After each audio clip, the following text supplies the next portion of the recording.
അധ്യായം 6. നിങ്ങളിൽ ഒരുത്തന് മറ്റൊരുത്തനോട് ഒരു കാര്യമുണ്ടെങ്കിൽ വിശുദ്ധന്മാരുടെ മുൻപാകെയല്ല അഭക്തന്മാരുടെ മുമ്പിൽ വ്യവഹാരത്തിന് പോകുവാൻ തുനിയുന്നുവോ? വിശുദ്ധന്മാർ ലോകത്തെ വിധിക്കുമെന്ന് അറിയുന്നില്ലയോ? ലോകത്തെ നിങ്ങൾ വിധിക്കുമെങ്കിൽ ഏറ്റവും ചെറിയ സംഗതികളെ വിധിപ്പാൻ നിങ്ങൾ അയോഗ്യരും.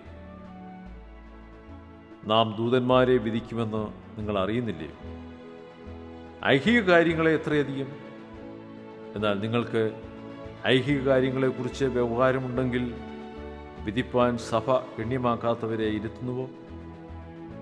നിങ്ങൾക്ക് ലജ്ജയ്ക്കായി ഞാൻ ചോദിക്കുന്നു. ഇങ്ങനെ സഹോദരന്മാർക്ക് മധ്യേ കാര്യം തീർപ്പാൻ പ്രാപ്തിയുള്ള ഒരു ജ്ഞാനിയും നിങ്ങളുടെ ഇടയിലില്ലയോ? അല്ല, സഹോദരൻ സഹോദരനോട് വ്യവഹരിക്കുന്നു, അതും അവിശ്വാസികളുടെ മുമ്പിൽ തന്നെ. നിങ്ങൾക്ക് തമ്മിൽ വ്യവഹാരം ഉണ്ടാകുന്നത് തന്നെ കേവലം പോരായ്മയാകുന്നു. അതിനു പകരം നിങ്ങൾ അന്യായം സഹിച്ചുകൊള്ളാത്തതെന്ത്? നഷ്ടം ഏറ്റുകൊള്ളാത്തതെന്ത്? അല്ല, നിങ്ങൾ അന്യായം ചെയ്യുകയും നഷ്ടം വരുത്തുകയും ചെയ്യുന്നു. അത് സഹോദരന്മാർക്ക് തന്നെ. അന്യായം ചെയ്യുന്നവൻ ദൈവരാജ്യം അവകാശമാക്കുകയില്ല എന്ന് അറിയുന്നില്ലയോ? നിങ്ങളെ തന്നെ വഞ്ചിക്കാതിരിപ്പീൻ.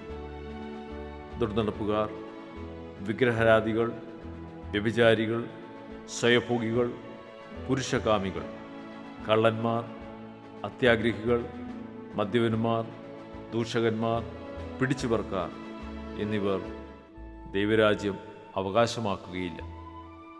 നിങ്ങളും ചിലർ ഈ വകക്കാരായിരുന്നു.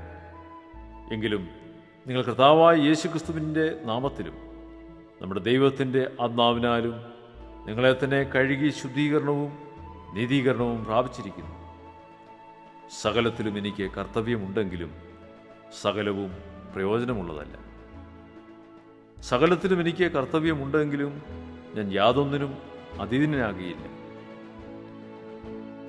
ഭോജ്യങ്ങൾ വയറിനും വയറ് ഭോജ്യങ്ങൾക്കുമുള്ളത്. എന്നാൽ ദൈവം ഇതിനെയും അതിനെയും ഇല്ലായ്മയാക്കും.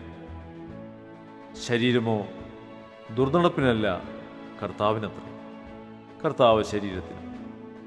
എന്നാൽ ദൈവം കർത്താവിനെ ഉയർപ്പിച്ചതുപോലെ നമ്മെയും തൻ്റെ ശക്തിയാൽ ഉയർപ്പിക്കും. നിങ്ങളുടെ ശരീരങ്ങൾ ക്രിസ്തുവിൻ്റെ അവയവങ്ങളാകുന്നുവെന്ന് അറിയുന്നില്ലേ? ക്രിസ്തുവിൻ്റെ അവയവങ്ങളെ ഞാനെടുത്ത് വേശ്യയുടെ അവയവങ്ങളാക്കാമോ? ഒരു നാളും വരുന്നത്. വേശ്യയോട് പറ്റിച്ചേരുന്നവൻ അവളുമായി ഏകശരീരമാകുന്നുവെന്ന് നിങ്ങൾ അറിയുന്നില്ലയോ? ഇരുവരും ഒരു ദേഹമായി തീരും എന്നുണ്ടല്ലോ. കർത്താവിനോട് പറ്റിച്ചേരുന്നവനോ അവനുമായി ഏകാത്മാവാകും. ദുർനടപ്പ് വിട്ട് ഓടുവീൻ. മനുഷ്യൻ ചെയ്യുന്ന ഏത് പാപവും ശരീരത്തിന് പുറത്താകും. ദുർനടപ്പുകാരനോ സ്വന്തം ശരീരത്തിന് വിരോധമായി പാപം ചെയ്യുന്നു. ദൈവത്തിൻ്റെ ദാനമായി നിങ്ങളിലിരിക്കുന്ന പരിശുദ്ധാത്മാവിൻ്റെ മന്ദിരമാകുന്നു നിങ്ങളുടെ ശരീരമെന്നും നിങ്ങളെ വിലയ്ക്ക് വാങ്ങിയിരിക്കിയാൽ നിങ്ങൾ താന്താങ്ങൾക്കുള്ളവരല്ല എന്നും അറിയുന്നില്ലയോ? ആകയാൽ നിങ്ങളുടെ ശരീരം കൊണ്ട് ദൈവത്തെ മഹത്വപ്പെടുത്തുക.